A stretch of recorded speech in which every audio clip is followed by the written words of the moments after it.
Good morning once again. Thank you very much for staying with NewDay. Now we're going to be turning our attention to the newspapers that we have for you. Starting with the Daily Graphic, and its front page story comes with a picture of 4 people, and they are all members of the Convention People's Party. And the front page story, according to the Daily Graphic, is that who leads CPP to election 2016? It looks like Samia Nkrumah. That's what the paper is saying. And then also, crude dip won't affect Ghana's oil industry. And then, meningitis claims 50 lives. That's what the front page of the Daily Graphic is saying. To the back page now, market taxi station emerge on Achimota overpass. Market and then taxi stations emerge on the Achimota overpass. And also, 3 die in renewed chieftaincy conflict in Bumpurugu. Okay, to the Ghanaian Times now. The Ghanaian Times front page story says 3 killed at Bumpurugu in renewed chieftaincy clashes.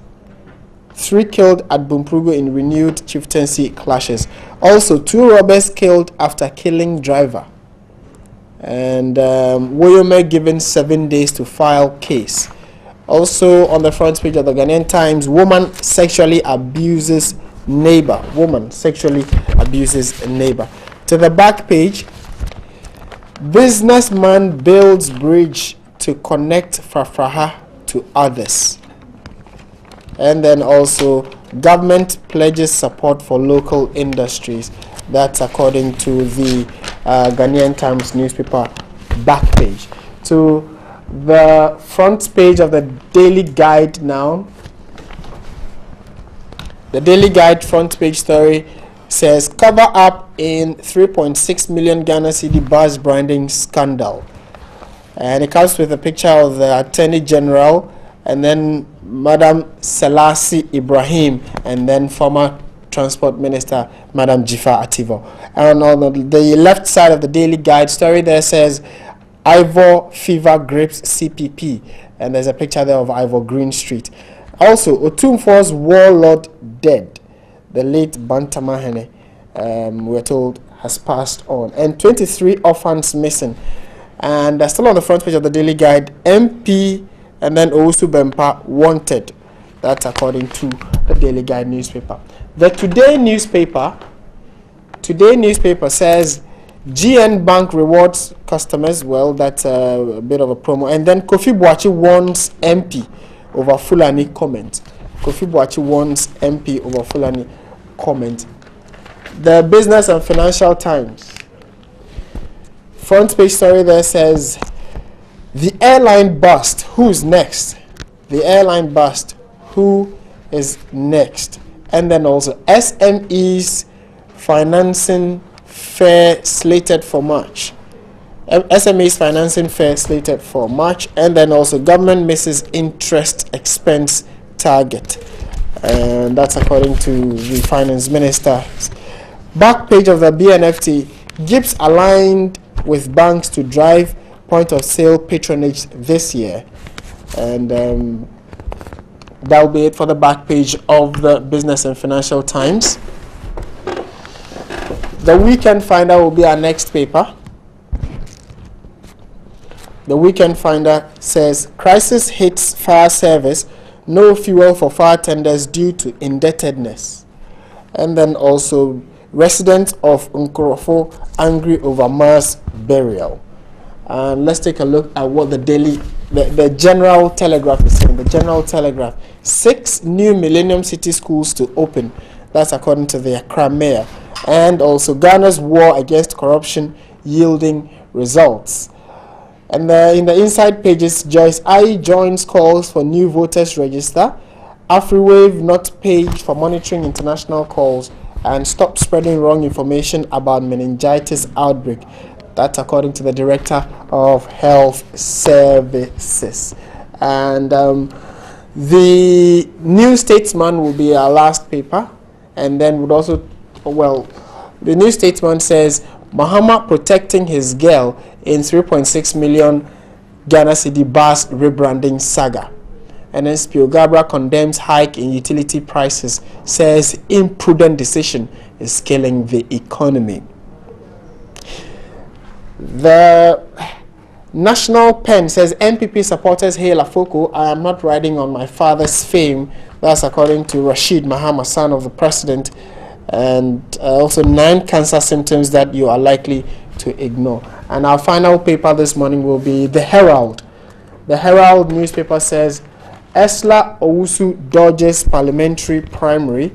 Natoshi Gifty Clenham and other NPP female MPs hanged unjustly. And Ibrahim Muhammad denies standing charity for DKM boss, insists I don't know him, and hired Kweku Kwate refuses to apologize over AfriWave fraud allegations. All right, so those are the papers we have in front of us this morning. We start with the Daily Graphic, and the front page story says, who leads CPP to election 2016? It looks like Samia Nkrumah. We'll just tie it in with what the Daily Guide is reporting, that Ivor Greenstreet's fever has gripped the Convention People's Party. Let me quickly introduce my guests who are already seated, then we can go straight into the discussion. On my immediate left, we have James Kwabena Bomfe. He's a member of the Convention People's Party, so I'm sure the first story we are treating would fall right on his lap. And then also we have Abraham Amalba. He's a legal member of the NDC's legal team, and then also a member of the NDC's communication team. Good morning to you, gentlemen. Good morning. First time I'm seeing you this year. Yes. So I feel committed. All right. All right. And then on the side of the New Patriotic Party, we are expecting Abu Jinapo. If he does join us, we will add him to the team, then we can go on with the discussion. Mr. Malba, yes. Good morning to you. Good morning. I hope all is well. Very well. Good. We start with the Convention People's Party, and as the story is being reported, we are told that there are 4 people who intend to lead the party or be the party's flag bearer going into the 2016 elections. And let me just read a bit of it. I'm sure we all have an idea of what it is. The question as to who will lead the Convention People's Party in the 2016 elections will be decided tomorrow when party delegates converge on the Ghana International Trade Fair Center in Accra for the party's presidential primary. With barely 10 months to this year's general election, the CPP last Tuesday evening, as a prelude to the primary, held its maiden presidential debate for all 4 candidates who are contesting the election. And let me just give you the names of the 4 people, then we can go into the discussion. Former party chairperson, Madam Samia Yaba Christina Nkrumah, and then also former General Secretary Ivor Greenstreet, twice defeated flag bearer, aspirant and lawyer Bright Oblite Akwete, and then also newcomer Joseph Ejapong. These are the 4 people who are in the race for the flag bearer position. Let me start with you, Mr. Bonfe. How is it looking like for the CPP? Is it all set for the final Congress? And then also, who do you think can lead the CPP to unseat the current administration? Thank you very much. And let me say a very good morning to our cherished viewers, particularly the members of the Convention People's Party, most of whom traveling from far distances are getting ready to board their buses from the Upper West, Upper East, Northern region, the Western region, and then the northern part of the Volta region. We're expecting them to arrive today and then the northern part of the Brown region, because of the distance. The congress is actually tomorrow, but you don't want to hazard certain risks. So some of them who are coming from afar, arrangements have been made for them to come ahead of time and sleep over. So we wish them safe journey, and it is my prayer that the good Lord will lead and guide them to arrive safely, and we'll have a very successful Congress. The preparations, from every indication I have, is that we are on course.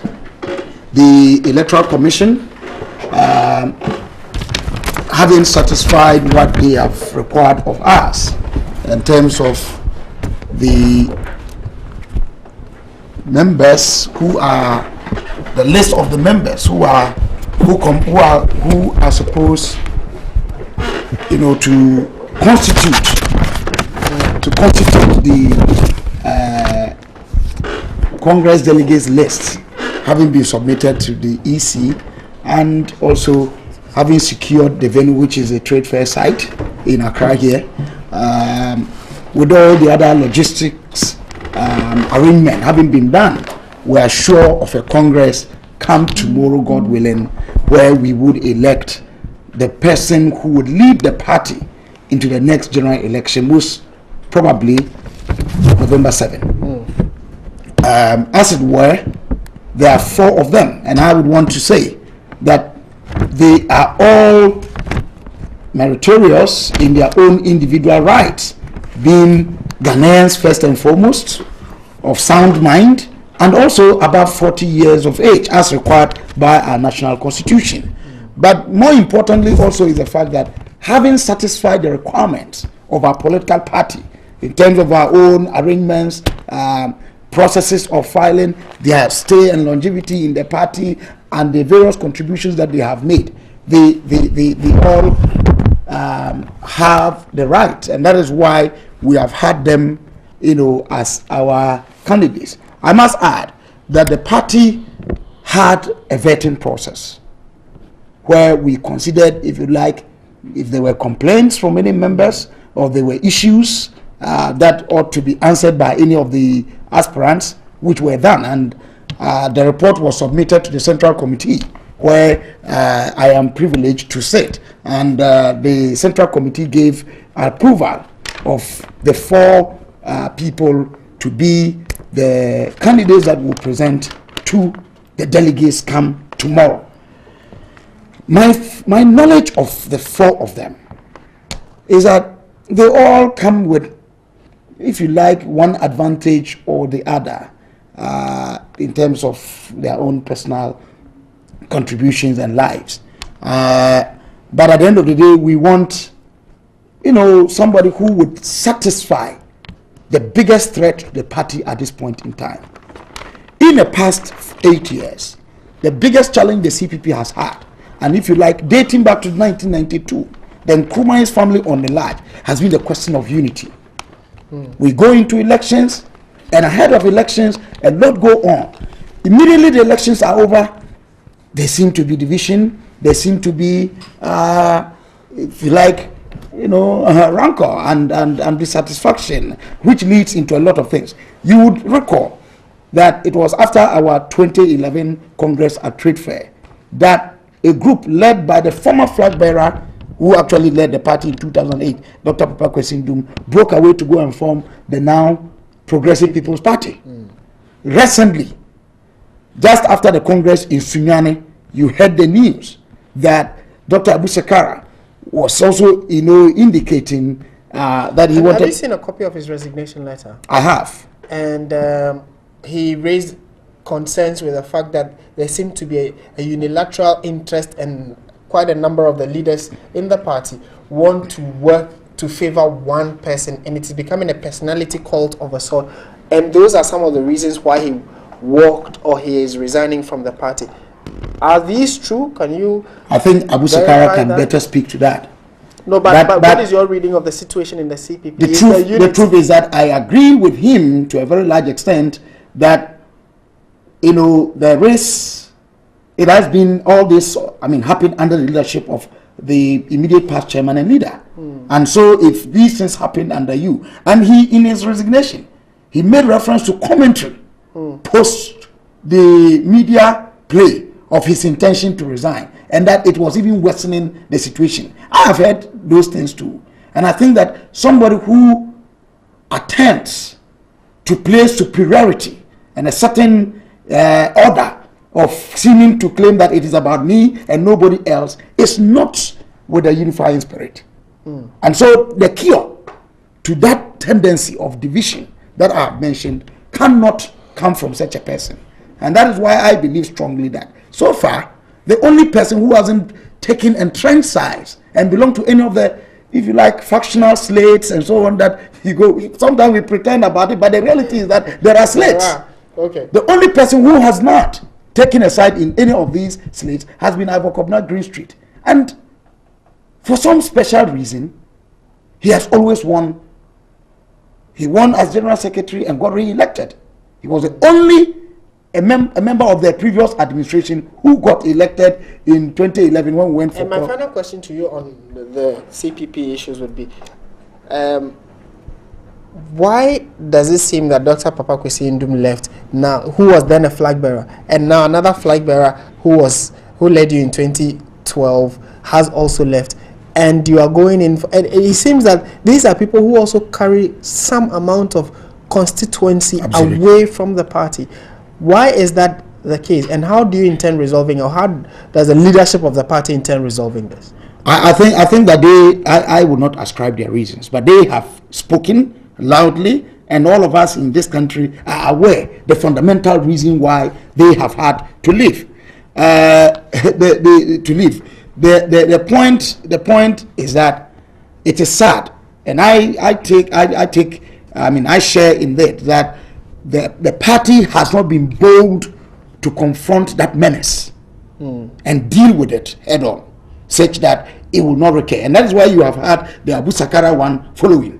But I believe that as a party going forward and having rallied behind a unifying force, which in this sense I believe is Ivor Kobna Green Street, we would and we should be able to confront the ugly past and make sure that, aspects of things or activities that may seem as giving undue advantage to any particular one person, regardless. Because regardless status and all those things, because as a party, we are socialists, and we believe in a welfare system where there is equal opportunity for all. Okay. That is what we believe in. And so I believe that if we are able to get that unifying force, first and foremost, we would be able to move on to, having identified some of these things, to deal with them and make sure that we bring the various talents of the party. And I can assure you that if there is any party so much endowed with talents that have the capacity to bring Ghana on its feet and make Ghana work again for Ghanaians, a responsive governance is the Convention People's Party. Okay. And what I'm happy about is that Ivor tailors his message on three things. As we listened to, he said that you are sounding like you are pitching for one particular candidate, but that would be for the viewers to judge. Let me bring in Mr. Abraham Amali. But before that, good morning to you, Abu Jinapo, for joining us. He is representing the New Patriotic Party. I beg your pardon. All right. Just mentioned Convention Party quite often, so it's allowed. Okay. All right. So let me start by saying good morning to your viewers. I can see Kabila rooting for one of the candidates, as you rightly indicated. But I think that the Daily Graphic seems to be rooting for Samia, whilst the Daily Guide is also rooting for Kabila's Ivor. But be that as it may, I want to commend the CPP for introducing the presidential candidates debate. I think it is commendable. I don't know, but as time for correction, it may be a novelty in our Ghanaian political situation. Yeah. So I want to commend them for that. But the CPP, with the elections coming, I am of the view that they should rather, as it were, focus on getting more seats in parliament as a way of, strengthening the party. And I am of the view that if they focus their attention and resources to getting more parliamentarians, it will go a long way to influence their ability to win the presidential election. But as it is now, it's a tall order. But because we are in a multi-party democracy, they will have to also bear their teeth. And so I cannot fault them. The other issue has to do with the resignations that Kabila talked about. I think that it's becoming too many. I am one person who would always say that if you have challenges, stay within the system and fight to correct the challenges. Because this is CPP, and this is a party that won independence for this country. The likes of Dr. Kwame Nkrumah did not run away from Ghana because they were being pursued by the colonial masters. They stayed in and fought against the system. And I thought that this is what some of them should be doing. The Parkos Indums who broke away, and now Abu Sakara. But it is not too good in terms of them winning the elections in 2016. But I think that they will add up to our democratic dispensation. They will add up to the numbers. But I think that it is a tall order. What is also a difficulty has to do with their merger with the PNC. You have officers of both parties singing discordant voices, views, and it appears that it's going to be a tall order again for them to unite. But if they were able to put their houses together and came up as a united CPP or a united PNC or a united Coconut Party, or these are the things that is holding them back. It's either the name or the symbol. I'm sure they would have been able to push forward. Will be a more credible third force to reckon with. Yeah. Okay. All right. John. Martin, thank you very much, and let me say a very good morning to your cherished viewers. Let me begin by wishing the Convention People's Party very well tomorrow. We hope and wish that they will organize their Congress in a manner that will be and that will give an impetus to Ghanaian democracy. So far, I think they've done so well. They've organized a presidential debate, presidential aspirants debate amongst themselves, which has been very good. Now, there's a second leg to the discussion, which has to do with the political or electoral health of the Convention People's Party and how they fared in previous elections and how they may fare in the 2016 elections. Now, I have a very frontal view when it comes to the question of third force in Ghanaian politics, and particularly political parties which has a long history like the Convention People's Party and their quest to, at the very best, be the lead political party in Ghana and at worst be a third force. Now, in every democracy anywhere in the world, you normally have two main divergent political views. It's the case for every developed democracy. It is even more prominent when you look at presidential democratic dispensations. So that's the case of Ghana, the case of the United States. The concept of two dominant political views or two dominant political parties is even less prevalent when it goes to when you look at parliamentary democracies. Okay.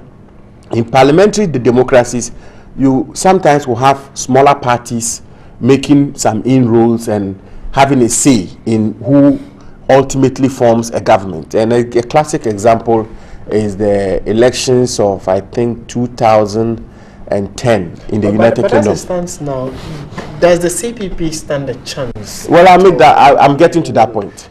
Now, in terms of the CPP, I believe that Ghana, since independence in 1957, and if you want, even prior to gaining independence in 1957, the two main political traditions were the UP and the CPP. Over the period, the UP has stayed true and has weathered all the storms, has gone through all the difficulties, and successfully metamorphosized into the New Patriotic Party.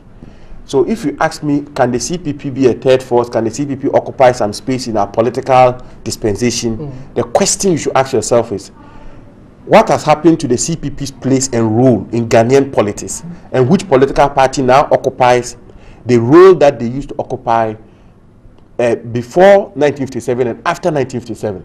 So before the CPP can gain its roots, I think that its members have to ensure that they get back to the space which they occupied prior 1957 and post 1957.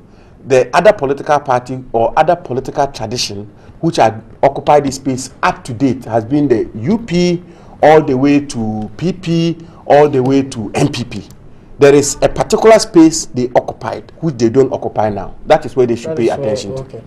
All right, so Mr. Bonfe, as they say, a word to the wise is enough, and the CPP, maybe that's a message from the MPP to you to carry home. I think that to your leadership. Issues that were raised by both my brother Amalba and John. No, Abu Sami. I'm not John. He's not John. He's Sami. I'm sure John is getting ready to go to work. Apologies. Or maybe he's already there. I know this is. But before John came, he was dominating the General Post. So John came from where? Before he became a minister. I believe that they are points well noted, and I mean they both know my interactions with them that these are things that we believe in, except that the prescriptions that as have been offered by my brother Amalba and Sami Jampo may not be entirely how we will want to proceed. We take them in good faith, and I'm sure that given the kind of activities and program that we'll have once we emerge past this Congress, and I like the point Amalba particularly made. You see, you need to unify the singular organ CPP to be able to attract the other Nkrumah's forces.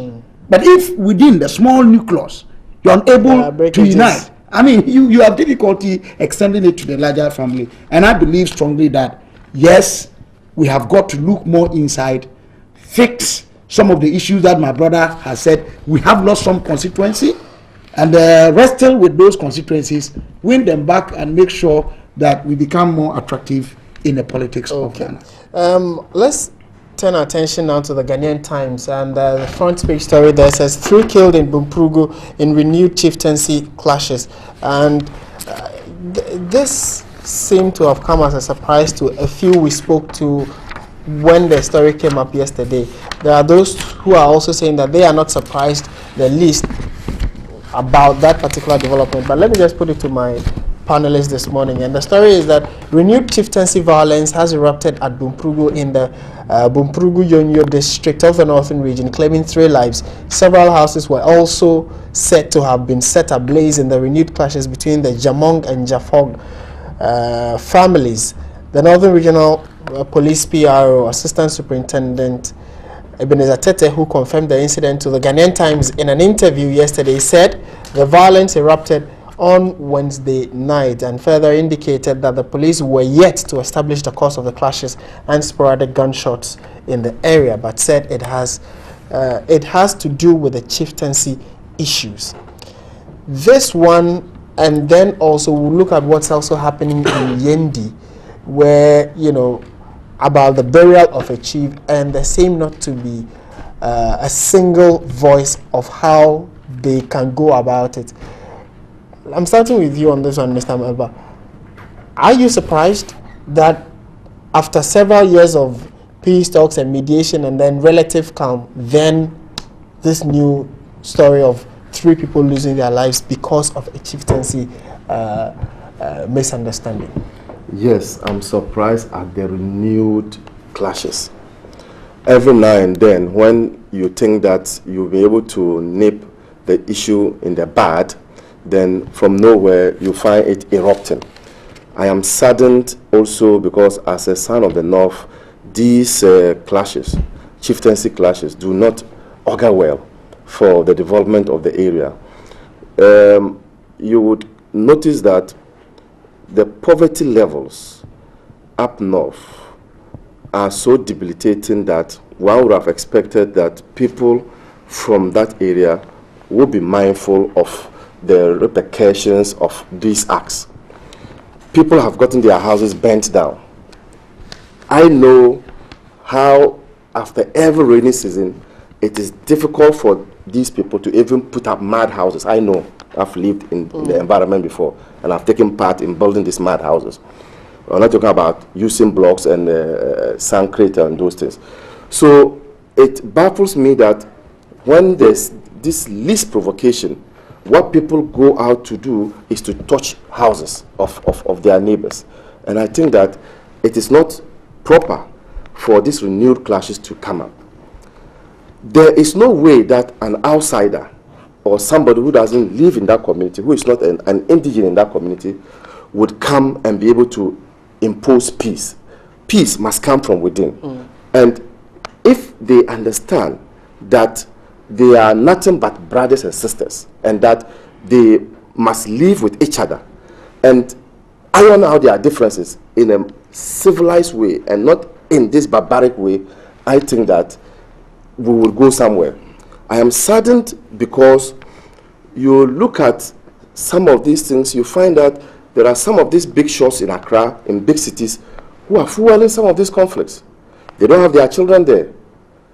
And so we need to go beyond just looking at it as a chieftaincy dispute and look at it more, for me, as a criminal issue and prosecute people, convict them when they are found guilty.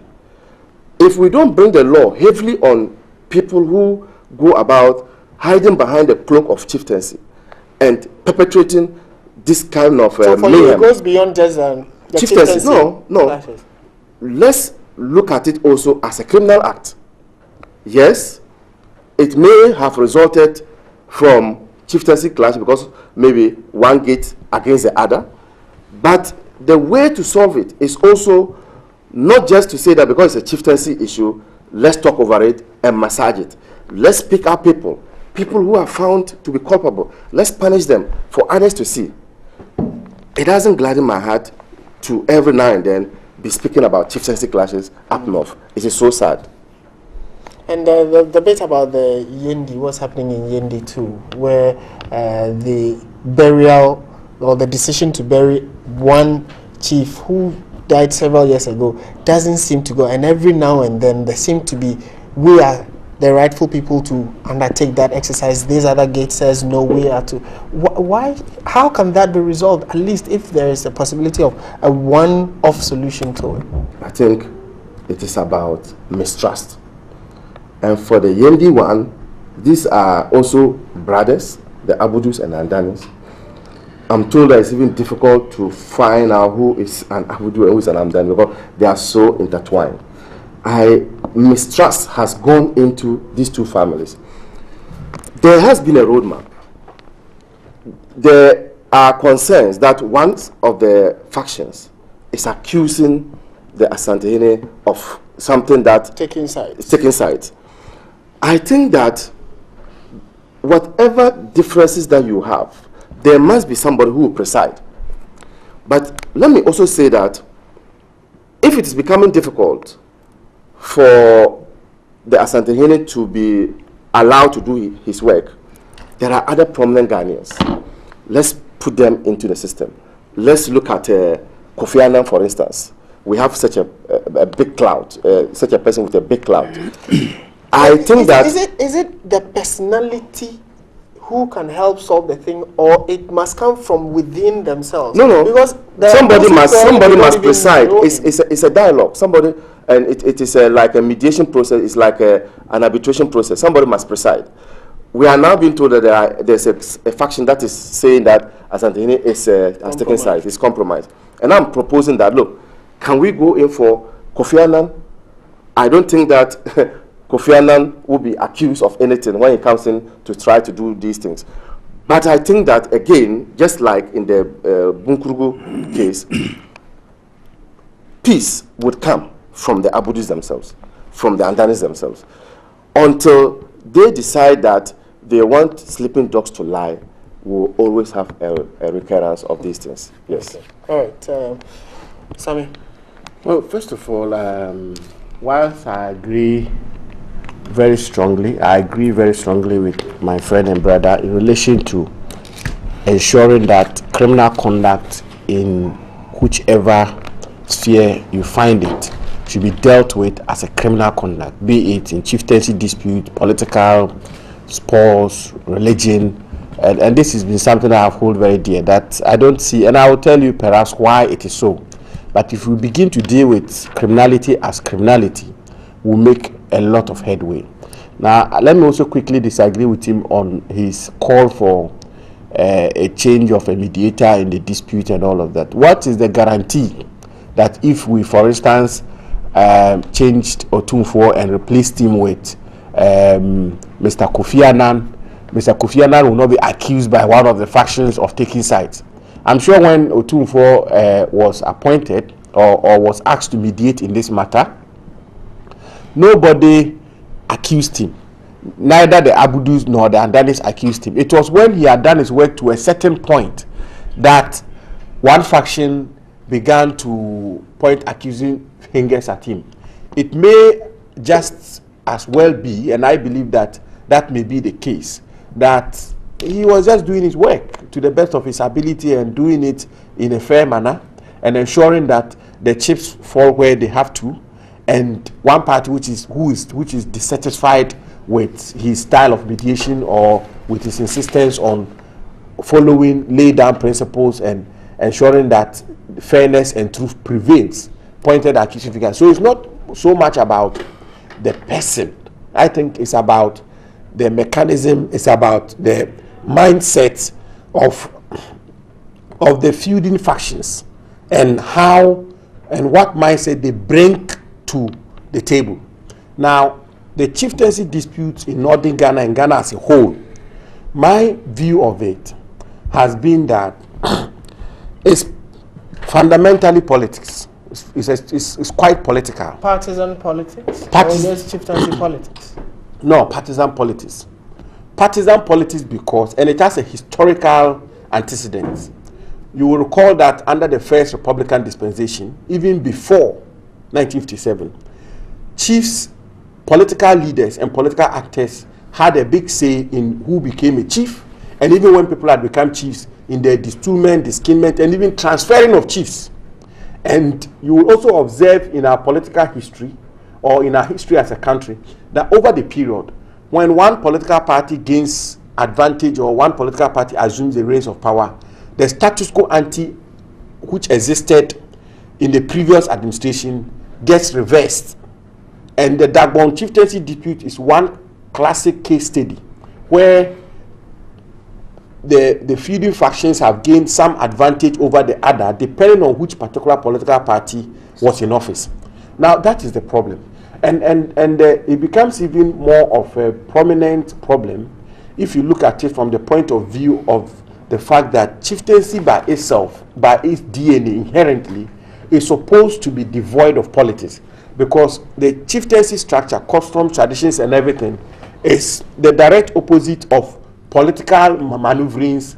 And so political activities have blurred the lines between chieftaincy and politics. Is that the point? And how then do we resolve that? Because it is becoming a problem. And for every government that comes, there is an accusation one way or the other. How do we attaching? So the first point is that the chieftaincy institution has been contaminated or corrupted by politics, partisan politics. That's a big problem. It has to be dealt with. So royal gates or factions in chieftaincy disputes align themselves with political parties. That should not be the case. That's the first point. Now it takes us to the issue of our inability to criminalize criminal conduct in chieftaincy disputes. Because what happens is that when these actors in the chieftaincy disputes conduct themselves in a manner which is criminal, depending on which political party is in power, the political party in power finds it difficult to gather the courage to deal with them as the law requires them to be dealt with. How do we and is it possible to completely bar chiefs from engaging in any and every political that is what the Constitution, that is what the law says, but you and I know very well that practically and in reality that is not the case. So can we start by saying when flag bearers visit regions or an area, a traditional area, they should not have any dealings whatsoever? No, but that's not the solution. That's not the solution. The reason why that is not the solution is because it's not one particular flag bearer that visits the chief. All flag bearers visit the chief. That's the point I'm making. And let me tell you one other thing. Leaders, I don't also think that chiefs cannot have a role to play in our body politic, in our governance system and all of that. That's not the problem. What the problem is, covert, the problem is overt partisanship, open partisanship. And I use the word partisanship with emphasis. Political party affiliation, I'm with CPP, I'm with NPP, I'm with NDC. If the chief says that, for instance, government or the opposition should do this and do that and criticizes government or criticizes the opposition, in itself is not wrong. But it's when the chief that is how a party, the politicking starts. When the chief wears a political party jersey, and when you read the law carefully, the law was the framers of the constitution were deliberate to qualify it as partisanship, not politics per se. As for politics, we are all involved in politics. Okay. Religious leaders are involved in politics. Let me to the extent that they call for development, they admonish us to refrain from conduct which is unpeaceful. But finally, on Northern Ghana and our chieftaincy disputes and all of that, and I've always taken that view, and I agree with my senior brother on that point, that it is only Northerners who can help to resolve the disputes in the North. And sadly, when we come down south and some things happen and our friends in the south begin to make comments which are a bit derogatory, and we have a problem with it. But we have to look within ourselves. There's a country of Ghana. I don't think that chieftaincy disputes occur in Northern Ghana alone. They occur everywhere. But they are prevalent in Northern Ghana. And they tend to be more violent than the rest. The bottom line is, I just think that it's a problem we ourselves have to deal with. It's a problem we also have to deal with. Why am I? It is the how that seems to be the problem. The how of dealing with the problem that is the problem. Let me bring Bonfe in now. How do you think we can draw those clear, fine lines between politics and chieftaincy so they don't have to merge, for which reason we are told that a number of these chieftaincy disputes, not only in the North, but in other parts of the country, have always been because this chief is believed to be supporting party A or party B? Well, let me start by saying that we are having this challenge or this difficulty because of our inability or our failure to first and foremost appreciate that the office of the chieftaincy is itself political, and that as a people we had a situation where the visitation of colonialism and foreign domination did not allow our chieftain political institution to evolve. Look at the chieftain structure. Go to any traditional setting. The chief is the president of the people. And it is political. He is a spiritual head as well. He formulates economic policies. And so if you go to the chief's palace, he has got divisional heads. And that is why the death of the Bantamahine is considered as the Otumfuo's warlord. In Twi, they say he is the head of the Akronti. In other words, if there is an issue today, the one who leads their forces to battle. And in every traditional setting, be it the Guans, be it the Akans, be it the Evers, be it the Gans, be it the Assains, whoever, you have those structures there. Unfortunately, this colonial visitation sought to distort and give our chieftain itself a certain identity. And I think Abu rightly alluded to some of them. The colonial administration benefited so much from manipulating chiefs. And some of the chiefs too. By kowtowing to the orders, or if you like, the instructions of the colonial administration, sought to gain. Why do you think that Ajiman Prempeh, the first, eventually had to be exiled to Seychelles? What was it for? And I'm happy you corrected that it didn't start with the First Republic. The colonial activity itself, focused on these things. First, they stripped him from the head of the Asanteman. Then they reduced him to becoming just the chief in Kumasi, and so on and so forth. And you have other examples. But for the here and now, going into what is going on now, and that is why I agree with Abu, that the suggestion by our brother Amalba for a change in the head of the three eminent chiefs, it is not just the Otunfo. The Otunfo is one of the three eminent chiefs. Yeah, sure. The Yagongra, the Nairi, who are all socially, culturally, historically connected to the Dagba. And so understand it. You see, the problem began when my brothers in the NDC sought to bastardize the team or the committee of the eminent chiefs, as they did to the Waku Commission that the President Kufuor administration set up to resolve the conflict. That is where it began. NDC bastardized. Yes, and they questioned why. Who set up the committee? It was President Kufuor. President Kufuor did. The eminent chiefs. It was President Kufuor. In fact, the whole reign of Atamils, the eminent chiefs, it got to a point where the Santini, we got correspondence that they were even threatening to pull off.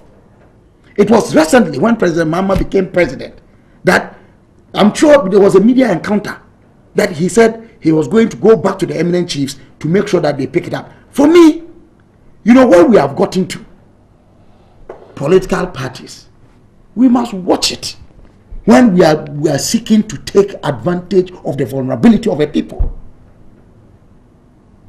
We did it. And I remember very well a senior politician, and I will mention him here because I don't want to repeat what he said. Because of the advantage they were getting from the crisis there, they were not going to stop playing politics with it. Yeah, sure. In 2008. You know, so sometimes all this is, but you know, by and large, I think I want to conclude on this, calendars were even made, which emerged from both the commentary by Amalba and Abu, that we are co-actors of our own misfortune. It will take only nobody but Abudus and Danis, who are Dagombes, first and foremost, to settle this matter. Because for how long will you allow yourself to be manipulated, to be deceived, to be misled? We ought to take our own destiny into our hands. And I'm making an appeal to our brothers and sisters in Dagbon, that at the end of the day, peace is the only solution to resolving the issues of unemployment, the issues of housing, the issues of energy, the issues of employment. It is only when we have peace that we can move into these things. And at the end of the day, when we invite the state to go and invest in maintaining security instead of investing it in some developmental activity, who suffers? We suffer. Okay. All right. Let's turn our attention to the third issue we're looking at. We seem to have just about 10 minutes to chew on this. The Daily Guide is reporting that there seems to be a cover-up in the 3.6 million Ghana cedi bus branding saga, and it was out of this that the former transport minister, that is Madam Jifat Ativo, resigned. There are those who are asking that does her resignation and the fact that they've collected some 1.7 million Ghana cedis bring finality to the issue.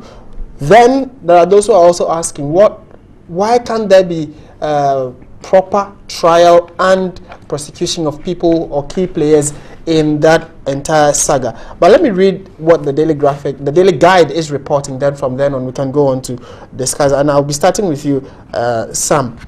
The story says there appears to be a deliberate attempt by government to shield some public officials indicted by the findings of the Attorney General's report in the Metro Mars transit bus branding scandal that recently took the nation by storm.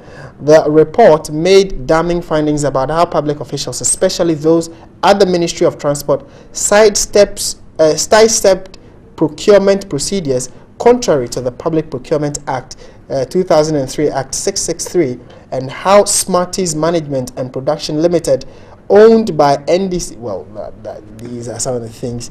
Owned by Selassie Ibrahim defrauded the state in the rebranding of 100. Have you seen it? That's a fact.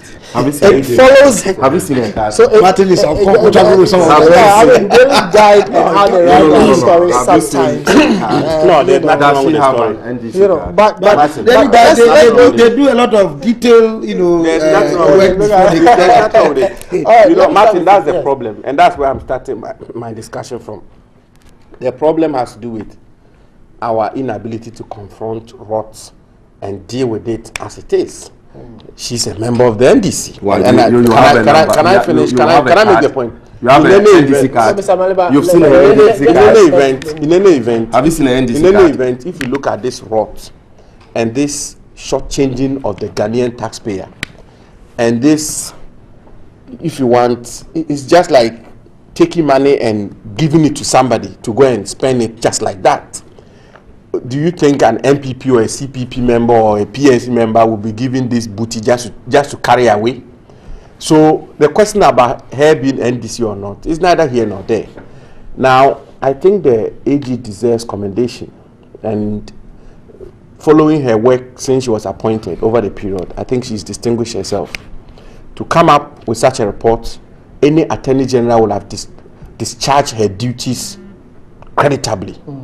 And of course, there will be a question of, on the basis of the evidence before her, whether or not she ought to proceed to court.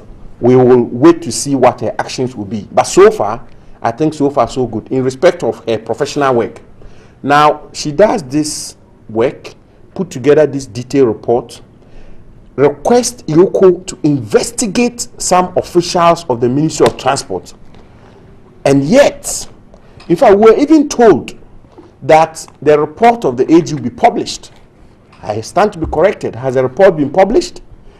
When this scandal broke out, and the Chief of Staff, we got an indication that the Chief of Staff had instructed the Attorney General to conduct an investigation, and that consistent or in accordance with transparency, probity, and accountability, the report of the Attorney General will be published. It took journalists to scoop it out and put the report out there. And now, the report clearly requested Yoko to conduct further investigations in respect of named or particular officials of the Ministry of Transport. And to date, we haven't heard anything. Now, I'm not about to get into the details of this particular matter. This particular scandal. So you are agreeing with the fact that there is a probability of a shielding of some key personalities? Of course it is, but beyond that, there's even a more fundamental point. And that fundamental point is that this scandal is symptomatic of the general corruption and if you want, the cancerous nature of corruption which has gripped our society today. And let nobody make a mistake, and let nobody tell us otherwise. The truth is that corruption is on the ascendancy in today's Ghana. And almost in every facet. What is your proof? Almost that would be. Should I that give you would my be- proof? What is your would proof? be, That is under ascendancy. What is your proof? Okay, That would let be me give him. contrary to Let me some give him. report which Let me shows give that him. the- Let me the give him. He's perception asked is for going down. He's asked for a proof. No, The- wait. he's asked for proof. Let me give it to him. That's not. Why, you are not that's in not this the topic country. of the discussion. But let me bring in Mr. Bonfe. Amaliba, here. you are not in this country when a report came out. Do you think Gida, Iyoko could have just gone ahead? to borrow your own words, start the an looting and investigation? sharing. Sam, Whose please words? hold your. Do you I didn't think know your Iyoko could words have of just your gone ahead to take up this issue and then start the prosecution process? Did we have to wait all this winding and? Sure, I mean, but I'm not too sure if Yoko itself is clothed with prosecutorial powers under our laws. No, they are not, but they can investigate. Yeah, of then course. the AG will take I'm it. saying, After that's what I'm saying. investigating. So, whatever it is, at the end of the day, I had an issue with the instruction or directive from the Chief of Staff to the AG because I felt that if it was about investigation, the investigating bodies under our system, I mean, as we know them, traditionally the BNI or the CID, and in this sense, even the Yoko could have done a joint work, except to add that whatever they might have done would still have come to the AG's office to determine whether there is some merit in going ahead if there was a need for prosecution. So initially I had issues, but I said, well, the AG, can work alongside these investigating institutions. That is why I am not very comfortable that the AG's office would come out with a report and now tend to instruct the EOCO. Absolutely. Why didn't they that stresses your point. Encapsulate, okay, bring them all together so that your report would have included the investigation that would have been conducted by either EOCO, BNI, or CID to support the conclusion that you arrive at. You see, I'm also saddened by a certain culture that is emerging when it comes to dealing with corruption. The first indication to fighting corruption is to adopt a strategy of exposing it to public ridicule and punishing it. Okay, but that is exposing it first. Having exposed it, you ought to punish it. Sure. To serve as a deterrent.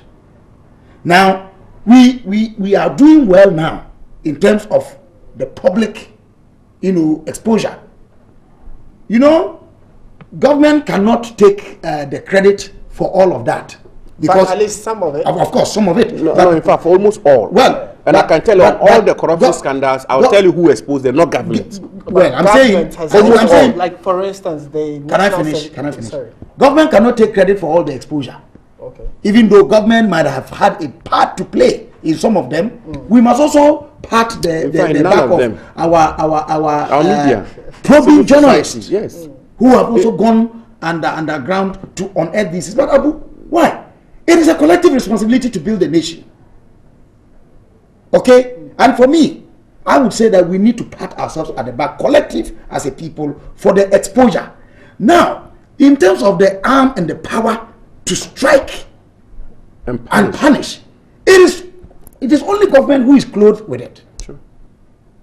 Okay? And that is where this attitude of, well, we found that Amalba was paid, he was wrongly paid, he should refund. Who wrongly paid him?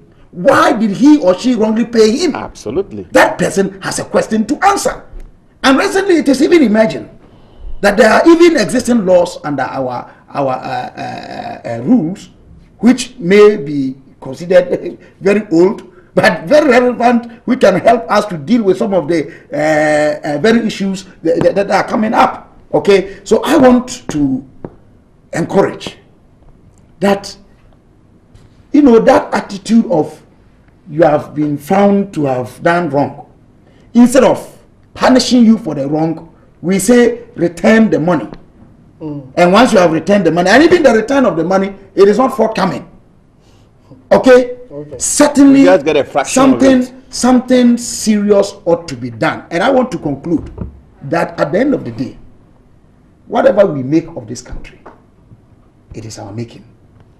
If we don't build this nation well, regardless whether you come out of government tomorrow or you stay in government forever, it will come to haunt all of us.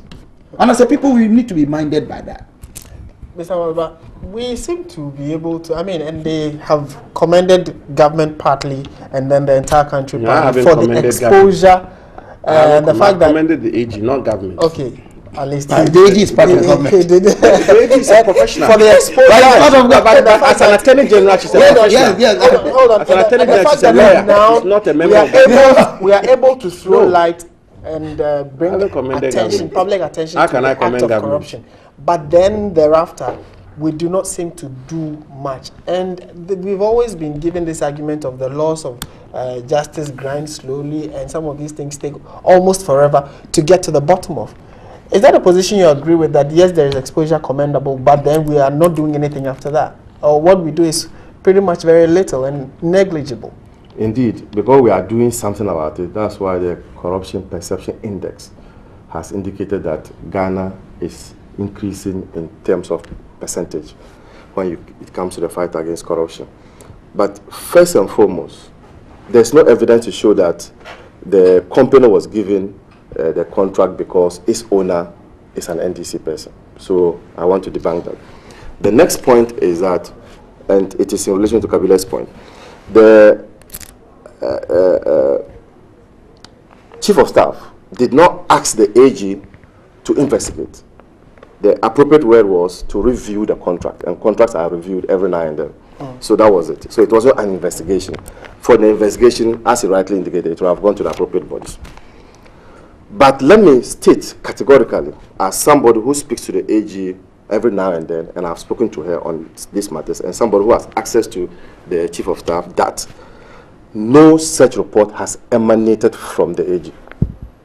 I can tell you. So it is a There's no report. piece. There's no report from the AG with this content, which is different from what was sent to the Chief of Staff. What was sent to the Chief of Staff, which we know, is the report of the AG. This so-called leaked report is not what the AG has done. AG has not authored this report.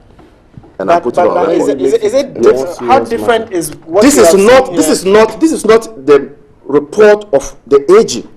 You start here, and we all saw you announcing reshuffles. You sat here and announced it. But who caused it? You caused it. You understand? The government So, caused it.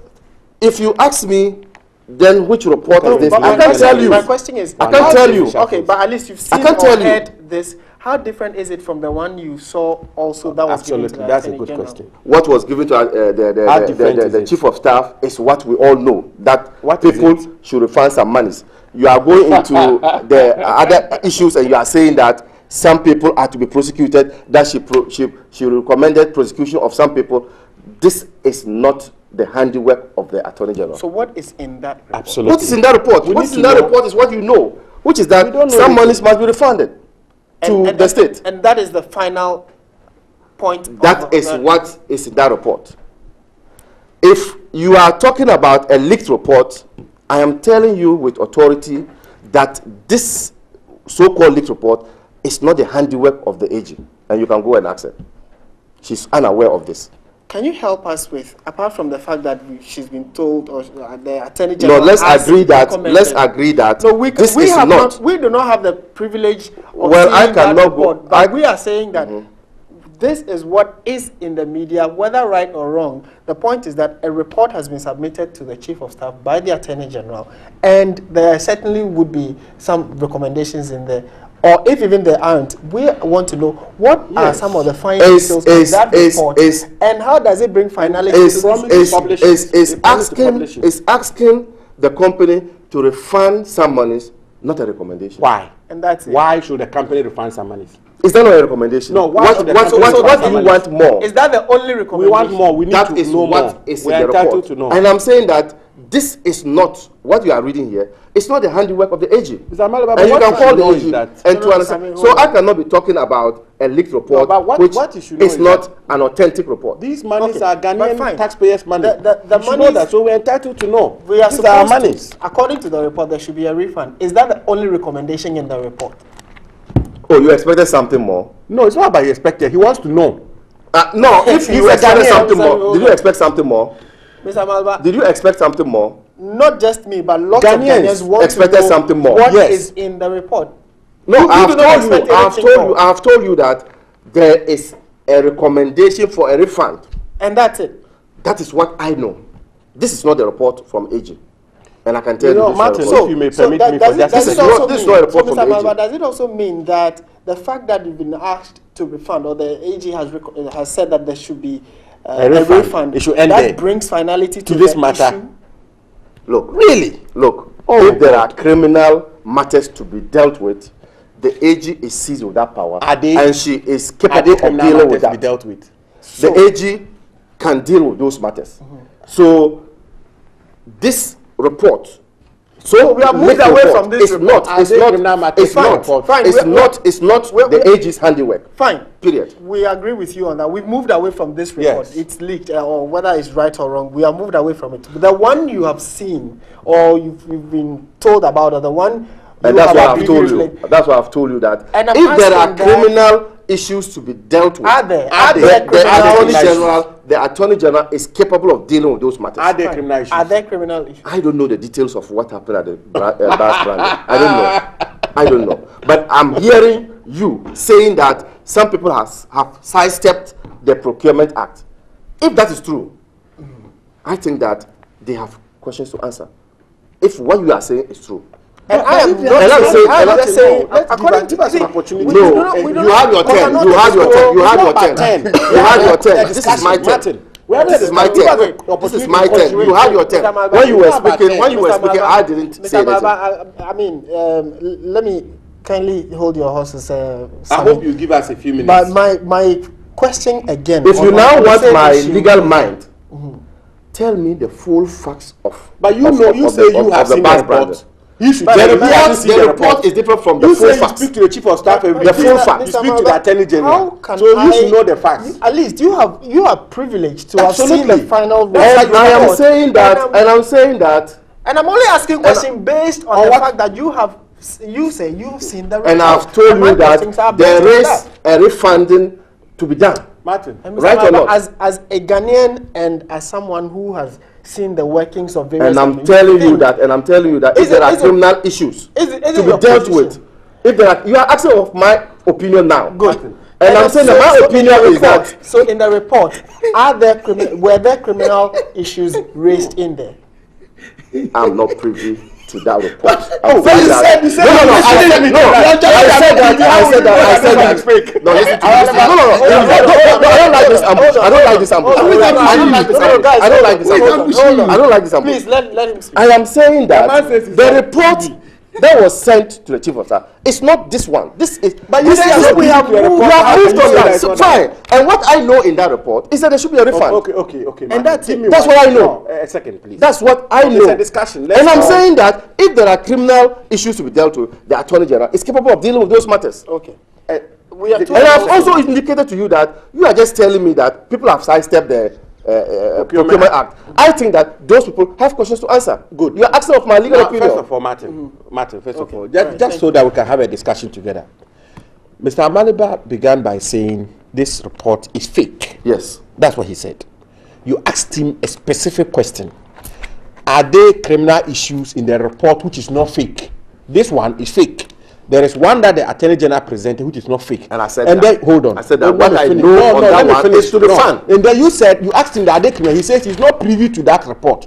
Now, if you are not privy to the Attorney General's report, how will you then come to the conclusion that I said that I'm not privy to the facts. I'm not privy to the facts. You are a lawyer. That's point number one. No, I'm not privy to the facts.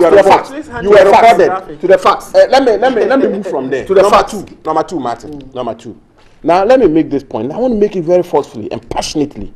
You see the 3.6 million? The 3.6 million Ghana cedis is the taxpayers' money. The cameramen here, the taxes they pay, the water we have bought, the VAT we paid. The 3.6 million Ghana cedis is not Mr. Amaliba's money. It's not President Mohammed's money. It's not the Attorney General's money. It's the money of the Ghanaian people. So we have a right to know. And those money will be refunded. Let me finish. Those money will be refunded. Martin, so we have a right to know. Even more importantly, a journalist such as you, who is the mouthpiece of the people, you have a right to know what is in the report. So it is not strange for us to ask questions. Now, finally, are we being told, Martin, are we being told that this 3.6 million, Mechanical Lloyd presented a bid for 2 million. Other companies presented bids for 2 million, and yet the contract was awarded to this woman's company at a cost of 3.6 million Ghana cedis. We are being told that all that she has to do is to refund it. And then it will be very interesting. People will go and take the state money, invest it, get interest in it. When they are caught, they come and refund it. Is that how we are fighting corruption? Is that the way to fight corruption? Is that the way to fight corruption? We have when you take corruption. Money, you take money, you go and invest it. The most credible index. Treasury bills. When they say comes to corruption, you should refund. You go and take the most credible index. The most credible index. This will not be when it allowed. comes to perception about corruption. The CPI has indicated that Ghana is the second most corrupt country. The CPI is saying that Ghana has improved. The CPI is saying that Ghana is the seventh in this country. We are the only one in this country in Africa. So you cannot wash those ones away. Indeed, we were in this country when 10% were taken at the Flax Castle. What did we say about that? What did you say about that? When 10%, our presidency was reduced to 10%. You are a lawyer, don't do that. You are a senior lawyer. Didn't you hear? You are a senior lawyer. You are a senior lawyer. What did Ahmed Sekou say? You are a senior lawyer. What did Ahmed Sekou say?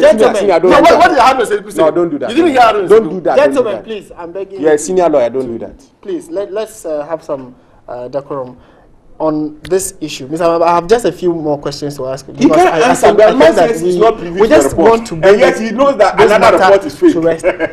In your earlier submission, you mentioned that you had at least you are in touch with the chief. You have access to the chief of staff and then access also to the attorney general, and that this report we have is not authentic. My next question would be: have you seen the one that the attorney general presented? I know the one that was given to the chief of staff, which is that they should refund some monies. Is it a portion of it or the whole? I've not seen everything, but So how do you know that this one is fake? I have spoken to those who are concerned. I have spoken to those who are concerned, and they say that this is not the handiwork of the AG. I have spoken to. Look. I have spoken to Ghanaian Times. I have spoken to them. But are you able to tell the differences between that one and this one? What are the look, differences? Look. Good question. I knew I was coming on this program, and I spoke to the people responsible. He's not a competent. And they are saying that I spoke to them. You could even hazard that we're going to. Why not? Why not? This is a banner headline.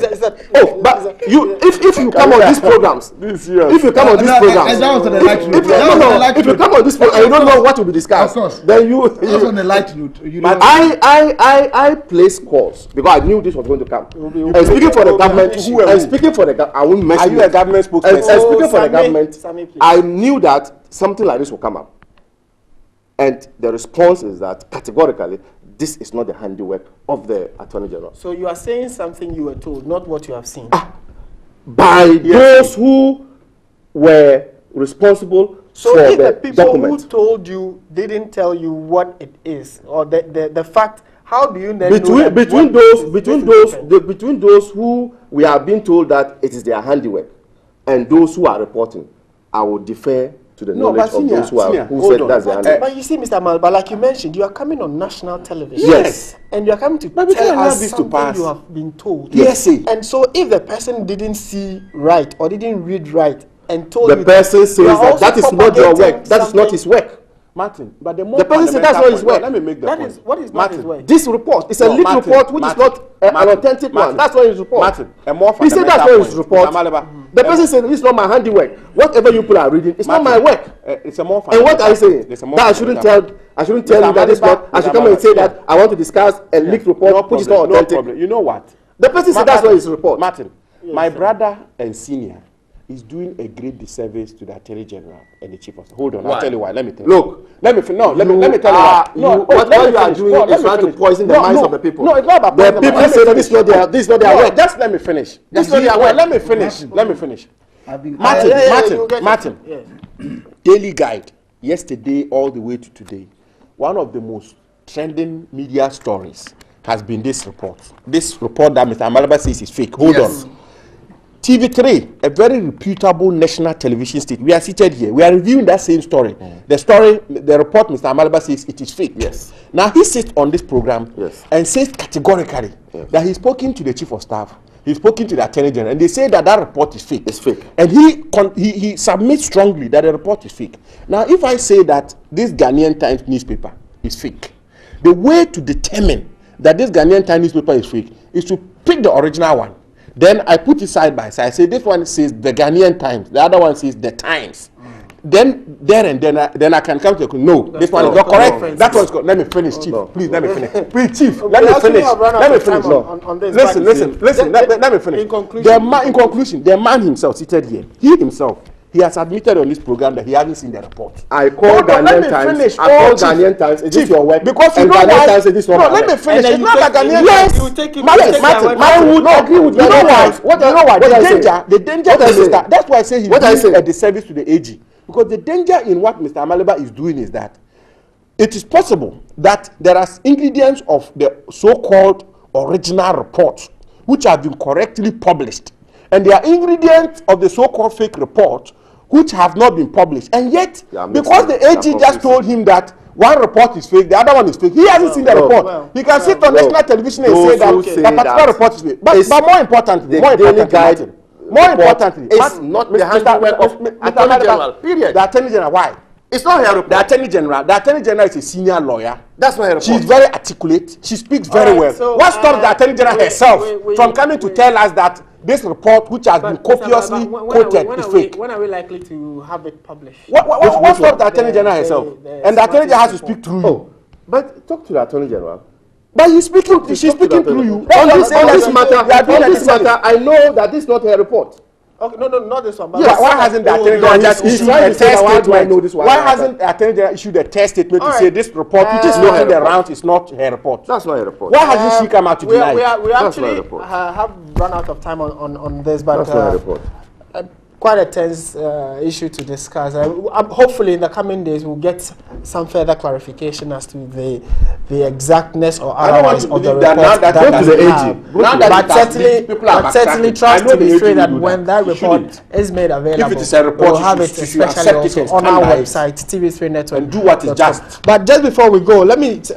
Bonfe, I'm sorry I didn't give you a minute or two on this It's okay, issue. it's okay. But is going for just Congress before we tomorrow, go, so- we are told... Except that, you see, no. You see, I was quiet because the attitude sometimes we adopt in discussing some of these national challenges itself defeats the purpose.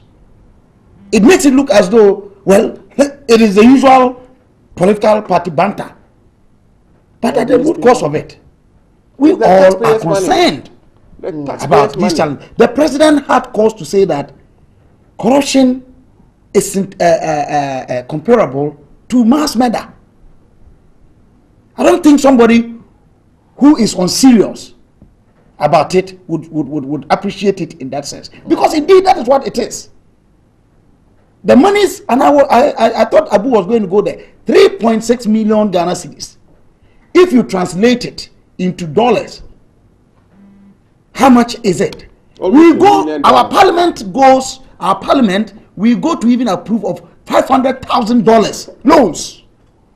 We are fighting it. So you understand? So you know the gravity of the issue should not be reduced to mere political party advantage. You have done this, I haven't done that. But we must confront it head on. Kabila, you know we are fighting it. We are Fighting what? confronting it. We are fighting corruption by doing Thank you very much, Mr. Bonfe. That's why the CPI has given us higher marks. Since they As came compared to their time. Since they came into office, since they came into office, they've not even secured one conviction. Just before we go though, They have never another story that we have.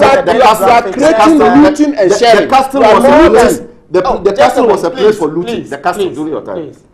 The castle.